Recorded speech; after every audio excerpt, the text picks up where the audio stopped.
Hey, what's going on, guys?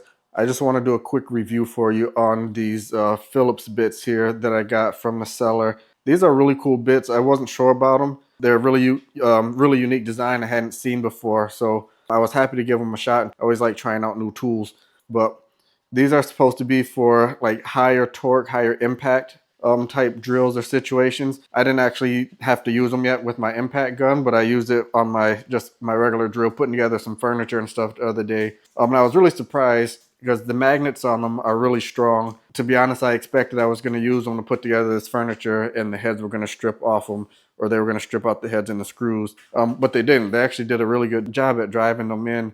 And I love that you get this big variety of lengths with them. So like this long one here that comes in this kit, I was able to kind of get into a tight area that I couldn't have gotten to without having a like just a screwdriver or using a smaller bit. Because even the smaller ones, like I couldn't get in with the smaller ones, my drill wouldn't fit. So the longer one, I was able to get in there at an angle, tighten down the screws without stripping it. So I was really impressed with that. And I'll say I typically use like bigger name type tools and bits, but I'm actually really impressed with these. I honestly, I think the work that I did the other day, I would have stripped out my bigger name bits, and these did a really good job. So, and they're still good. So, really impressed. I've did a lot of work, and I've only had to use two of the bits, and they're still like in perfect condition. So, definitely good value. I'm really happy with them.